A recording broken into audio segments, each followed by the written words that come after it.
Bonjour chers amis, chers frères et sœurs de partout qui me suivez sur ma chaîne YouTube Professeur Alou Kwame René, auquel on peut accéder aussi en tapant Kwame René Alou. Alors je suis en train de présenter les savoirs endogènes qui étaient dans les poids-monnaies de nos ancêtres akans. Voilà. Chez les Agnis, les Baoulés, cela est appelé Dja. Chez les Ashantis, chez tous ceux qui parlent la langue Twi, cela est appelé Sana. Alors, je m'étais arrêté pour la première vidéo, c'est toute une série, sur le fait que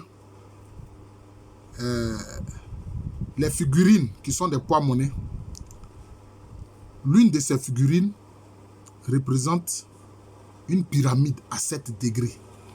Une pyramide à 7 degrés. Voilà. Les Akans appellent la pyramide Sumpi. C'est comme ça qu'ils appellent la pyramide Sumpi. D'ailleurs, le fait qu'il y ait le mot pi dedans, ça explique beaucoup de choses. Vous comprenez. Alors donc, le Dja ou Sana se présente comme la somme condensée du vécu et du connu des Akans. Donc, le Dja est comme le livre des anciens Akans. Donc, c'est cela, c'est très important. Et vraiment, il faut rendre grâce et dire merci à feu le professeur Georges Nyangourambois qui a fait vraiment un travail monumental sur cette institution des peuples akans, le Dja ou Sana. Voilà. Alors, des figurines du Dja expriment des récits, des croyances et des préceptes de vie. La pièce qui montre un oiseau au vol, les ailes déployées, exprime l'idée d'indépendance, de souveraineté, de celui qui désire se débrouiller seul dans la vie, sans être sous la dépendance de qui que ce soit. Vous voyez? Donc, c'est comme si ce sont aussi des idéogrammes en fait. Ce sont des idéogrammes. Présenter un oiseau qui déploie ses ailes, c'est l'idée d'indépendance. Le fait de ne dépendre de personne, d'aucune autre créature. Voilà. Le nœud et l'araignée sont symboles de l'intelligence. Le nœud et l'araignée sont symboles de l'intelligence. Le nœud, là, c'était les Akans appellent Nyansampo. Nyansan, c'est l'intelligence. Nyansan, c'est l'intelligence. Nyansampo, ce sont les nœuds. Donc, quand les Akans expriment les idées, ce sont comme des nœuds qu'ils dénouent. C'est comme ça qu'ils disent que l'intelligence fonctionne. L'intelligence fonctionne par le fait de dénouer des nœuds. Voilà, c'est comme ça. La figurine du Sankofa, ça se dit Sankofa chez les locuteurs du Twi, ça se dit Tochrefa chez les Agnis, les Baoulés, etc. Cela veut dire retourner et aller prendre ce qui est tombé en arrière. Donc, c'est-à-dire que faire référence au passé, aux connaissances du passé. C'est un oiseau ça représente un oiseau qui tourne la tête derrière. C'est-à-dire qu'il tourne la tête derrière. Voilà, c'est la représentation de cette idée-là. Sankofa, retourne pour aller prendre.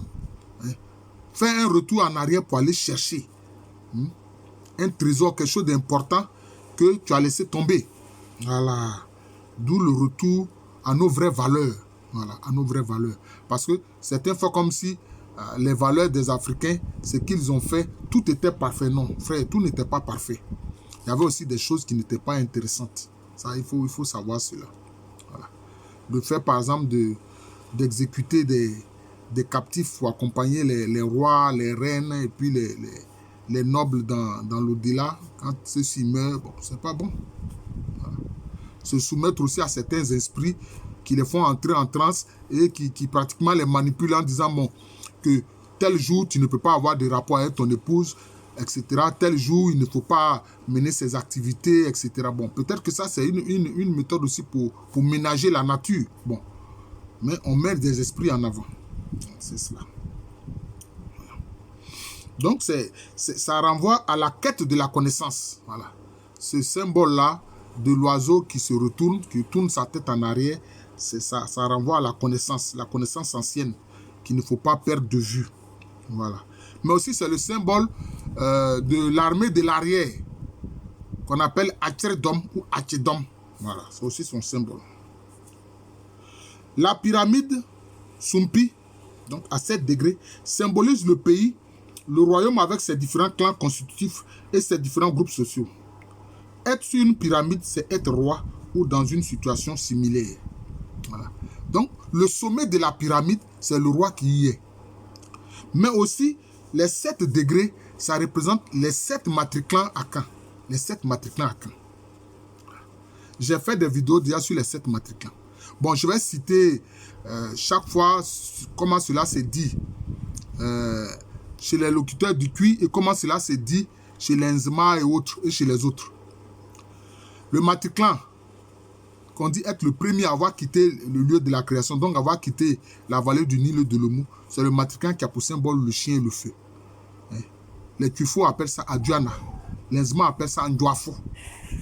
Les Abourés appellent ça Asokopoe. Les Abourés appellent ça Badoma. Voilà. Toujours symbole du chien. Et puis il y a le matriclan Asona, qui a pour symbole le chat, la panthère, l'eau, le riz, etc. Les Nzema appellent ce matriclan Ezohile. Ezohile. Les Hébreux appellent ce matriclan Godouma. Les Abourés de Bono appellent ça Eivevle. Et ceux de Mosso appellent ça Samangemle. Le matriclan Agona, que les Nzema appellent Mvavile, est appelé Vagbe. Vagbe. Ou bien adversaire. Vous voyez. Voilà. Bon, je vais m'arrêter là, ce n'est pas ça l'objet de mon travail. Mais sinon, le matriclan, par exemple, que les Ashantis appellent Bretou, qui ailleurs est appelé Tena, qui appelle aussi Asamankoma. Les Abourés appellent ce matriclan Moho. Les Nzema l'appellent Asamangema ou Mafole. Bon, je m'arrête là. Donc c'est ça, ça symbolise les 7 degrés de la pyramide, symbolisent aussi les 7 matriclans qui disent les Akans sont universels. Seulement les autres peuples, d'autres individus ne connaissent pas en fait le matriclan auquel ils appartiennent. Voilà, donc c'est comme ça. Surtout à cause de l'importance de la patrilinéarité chez d'autres clans, alors que beaucoup en Afrique, beaucoup de peuples au départ étaient matrilinéaires. C'est l'islam qui est venu tout bouleverser. Le caméléon est symbole de prudence. Le caméléon est symbole de prudence. Il y a toute une connaissance dans le décryptage des pièces et figurines du Dja ou du Sana. Voilà. Je suis en train de regarder, excusez-moi, le temps que je mets. Les rituels de purification qui se font notamment pendant les fêtes qui marquent l'année nouvelle sont symboles de renouveau. C'est ce que les gens ont appelé improprement la fête de l'igname. Parce que la nouvelle igname alors est consommée. Voilà. Les Ashantis appellent ça Odjura. Voilà. Voilà. Chez les Nzema, c'est le Kundum ou Abissa. Chez les Agnis, c'est Eloué ou bien Eloué. C'est-à-dire manger la nouvelle igname. Voilà, manger l'igname. Ça existe un peu partout. Chez les abbés d'Agboville, par exemple, c'est appelé Didja. Didja. L'Est symbolise pour les Akans le renouveau, le bonheur et la vie, alors que l'Ouest symbolise le déclin, le malheur et la mort. Bon, il faut quand même relativiser. Parce que l'Ouest aussi symbolise le féminin. Et puis l'Est symbolise le masculin. C'est comme ça.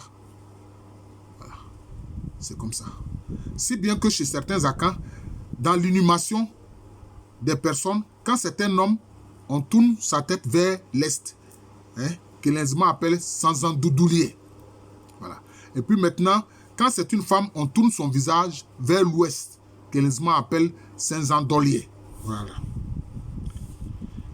Voilà, c'est comme ça. Dans le Dja des Baoulés, la pièce appelée Nsrantre était symbole de paix. Le chef le sortait pour obliger 2 clans rivaux à cesser les hostilités. Vous voyez, c'est très important. Le Nsrantre représente 2 masques ou 2 figurines d'ancêtres en or massif. Voilà, donc c'est comme ça. La pièce Anaïn est symbole d'honnêteté et de sincérité. Donc vous voyez, cette élévation morale chez les ancêtres Akans. C'est la pièce sur laquelle l'on jure pour attester de sa bonne foi. Voilà. Le Dja royal ou Sana royal ou Grand Dja, Dja Pri chez les Agnis, les Baoulés, Sanakessé chez les Ashantis et les locuteurs qui symbolisent le pouvoir financier du roi. Ces pièces sont donc de grand format pour estimer la poudre d'or et pour faire payer les impôts, tribut, amende et achats importants. Ce Dja-là ou Sana permet l'indépendance financière du roi, car dans l'idéologie Akan, les emprunts créent des liens de dépendance et limitent la liberté des initiatives politiques. Je répète, vous avez compris, hein? Ce diya-là, qui est le grand format, permet l'indépendance financière du roi, donc du royaume, par ricochet. Car dans l'idéologie Akan, les emprunts créent des liens de dépendance et limitent la liberté des initiatives politiques. Vous avez compris? C'est que nos dirigeants aujourd'hui ne comprennent pas. Ils sont s'endetter auprès du FMI, de la Banque mondiale, qui ne font qu'utiliser la planche à billets, nous envoyer du papier et nous faire payer des dettes avec nos matières premières qui sont la vraie richesse. Voilà le problème. Nos ancêtres ont compris ça. D'ailleurs, quand tu es endetté que tu ne peux pas rembourser, tu es obligé de prendre un membre de ta famille que tu donnes à la famille du créancier. Ce membre de famille alors devient aoba, c'est-à-dire quelqu'un qui est mis en gage. Et quand tu ne peux pas rembourser du tout que ça dure, le tabouret de tes ancêtres là est pris en otage parce que le tabouret de tes ancêtres alors est déposé dans la case des sièges de ton créancier, de la case des sièges des ancêtres de ton créancier. Vous voyez? Nos ancêtres évitaient l'endettement. Oh. Le pectoral triangulaire, bon, c'est comme, c'est souvent, on appelle ça dabré, les rois portent ça.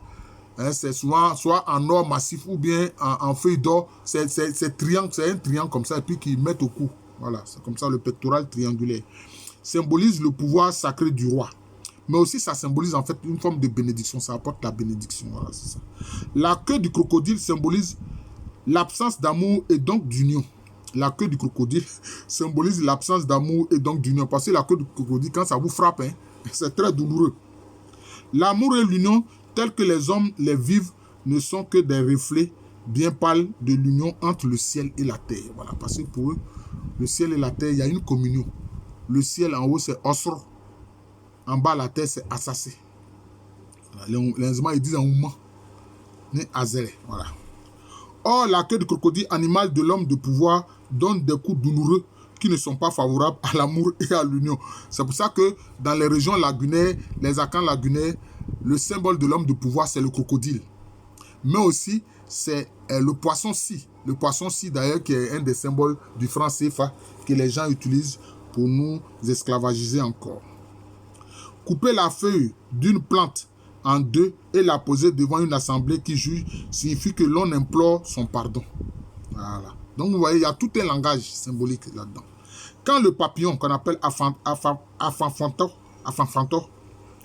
orne un sabre et qu'il est envoyé par un roi à un chef de guerre, cela signifie que ce dernier doit vaincre ou mourir dans la guerre. Voilà. Qu'il doit mener pour lui. Voilà. Si le roi te remet un sabre où il y a la représentation du papillon, tu dois combattre jusqu'à mort. Toi, le chef guerrier à qui il a remis ce sabre-là. Voilà. Quand l'escargot orne un sabre, cela est symbole de prudence. Vous voyez, donc c'est tout un langage. C'est tout un langage. Quand la tortue orne un sabre, cela signifie que finalement, tout revient au roi. Voilà. Quand la tortue orne un sabre, cela signifie que finalement, tout revient au roi. Parce qu'il faut savoir que la tortue vit très longtemps. Hein. La tortue vit très longtemps. Voilà. Quand une hache orne un sabre, cela est signe d'habileté. Et quand la tête du poisson orne un sabre, cela signifie que le roi observe tout ce qui se passe et ne dort que d'un œil. Voilà, que ne dort que d'un œil. D'ailleurs, il y a un symbole où on fait des sortes de losanges, 3 ou 4 losanges avec l'œil au milieu ou des points au milieu pour dire que le roi voit tout. En fait, c'est parce que le roi a un service de renseignement. Le roi, il a un service de renseignement, c'est comme ça. Voilà. Quand la tête du serpent, qu'on appelle Onaka, le serpent Onaka, orne un sabre, cela symbolise le grand pouvoir de son détenteur. Par exemple, le matriclan Asona, l'un de ses symboles, c'est le serpent. Un de ses symboles, c'est le serpent. Pourquoi? Parce que le serpent, il peut tuer par son venin. Voilà. Le sabre jumelé, qu'on appelle Afranta, symbolise la justice royale, qui frappe à droite ou qui frappe à gauche.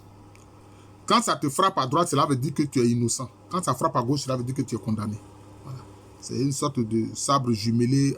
Voilà, c'est comme ça. La lame de droite est symbole de clémence. Par contre, celle de gauche est symbole de châtiment. Voilà, mais ça parce que la personne alors est condamnée. La symbolique des sandales indique que tout individu Qui entre au palais ou approche le roi assis sur son trône doit obligatoirement se déchausser par signe d'humilité. D'ailleurs, on l'a vu dans le royaume d'Abomey, c'était le roi seul qui avait le droit de porter des sandales.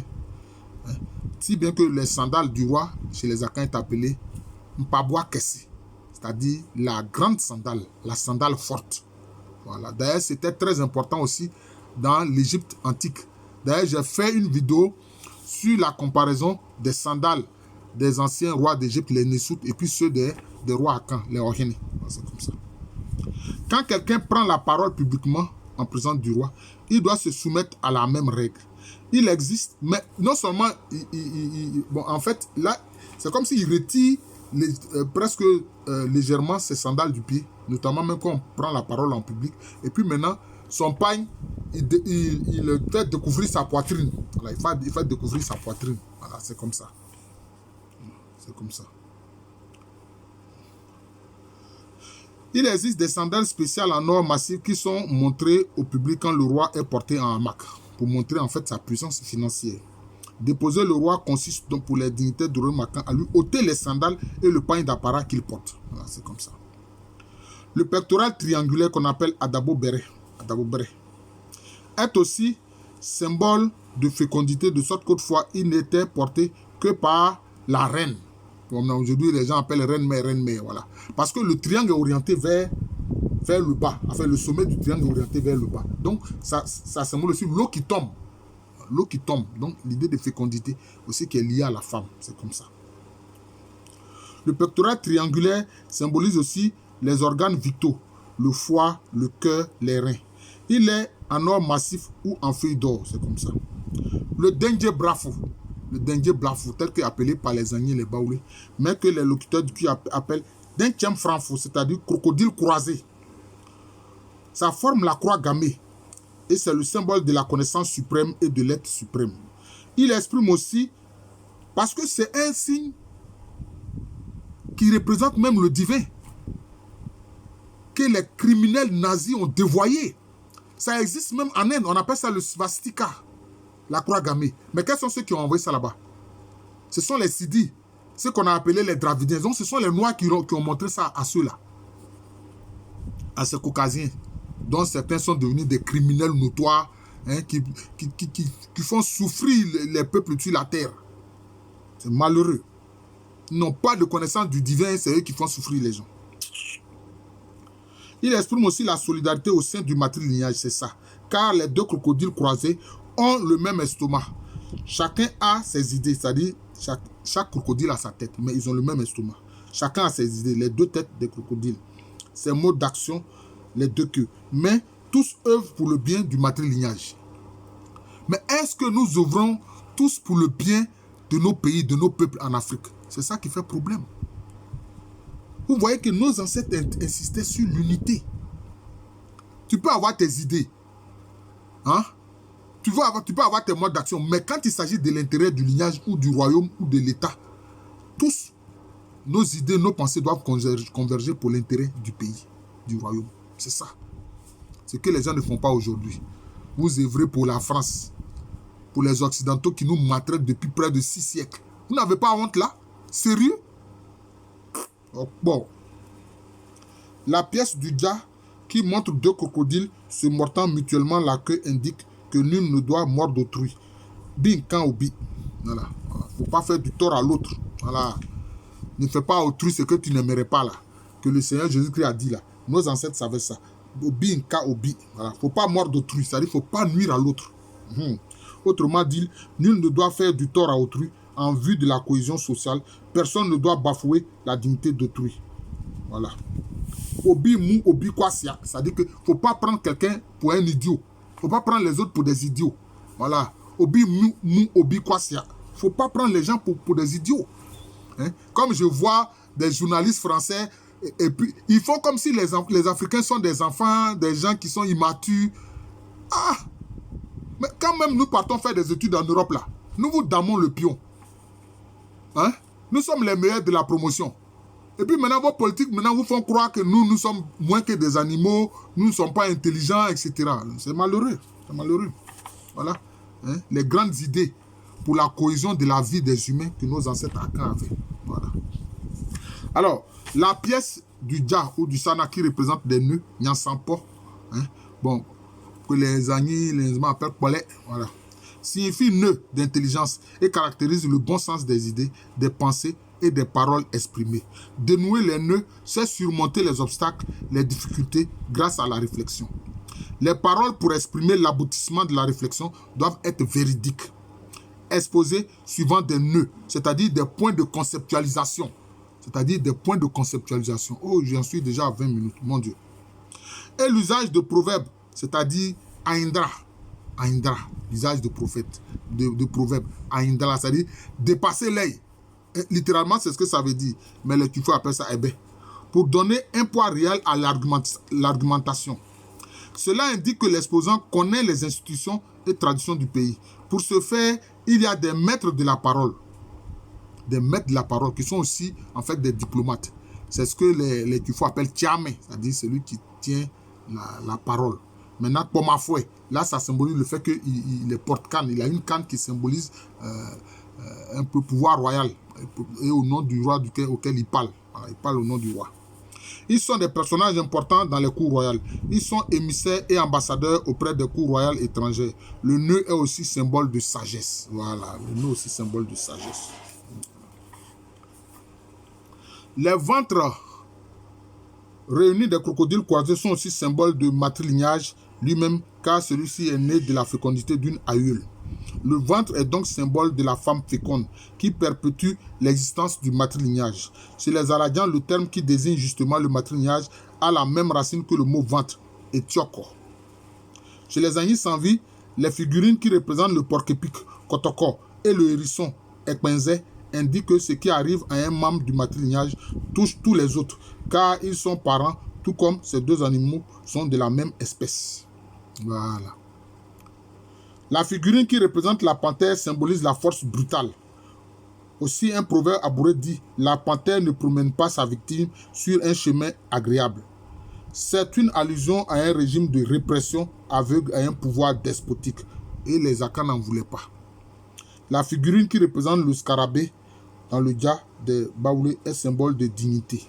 Voilà. Alors nous allons nous arrêter là parce que déjà nous en sommes, je ne sais pas, à près de 22 minutes. Hein? D'ailleurs, la panthère, on trouve que la panthère est cruelle. Parce que la panthère peut tuer sans avoir faim. C'est comme aussi le chat. D'ailleurs, pour les Akans, ils sont de la même espèce. Hein? Le chat aussi, quelquefois, il peut tuer une souris alors qu'il n'a pas faim. La panthère peut tuer alors qu'elle n'a pas faim. Elle tue pour le plaisir. C'est comme ça. Voilà. Alors, je vous remercie. Je suis le professeur Alou Kwame René. Donc, je présentais encore la suite des pouvoirs endogènes du Dja ou Sana. Hein, les poids monnaie, une institution des Akans. Voilà. J'enseigne à l'université Félix Faure-Boigny, une université qui est à Abidjan, c'est à Cocody, c'est en Côte d'Ivoire, un pays situé en Afrique de l'Ouest. Voilà, je remercie les gens quand ils me voient, ils disent ah professeur, comment ça va, etc. Hier, j'étais sur une paroisse là pour une messe d'anniversaire de décès, l'anniversaire de décès de l'épouse de mon frère. Et puis il y a un prêtre qui m'a vu, il me dit ah professeur, comment ça va? Vraiment, nous suivons vos idées. Ah, et puis il disait à un de ses confrère là, il dit ah, c'est le professeur Alou Kwame René, hein. Si tu veux connaître des choses sur le peuplement de ton ethnie, etc., va sur sa page YouTube. Voilà, tu tapes sur page YouTube professeur Alou Kwame René. Bon, alors je vous remercie, je vous souhaite une très bonne journée. Donc j'enseigne à l'université Félix Faure-Boigny. Voilà, je suis historien et c'est en Côte d'Ivoire, un pays situé en Afrique de l'Ouest. Merci encore et bonne journée à tous.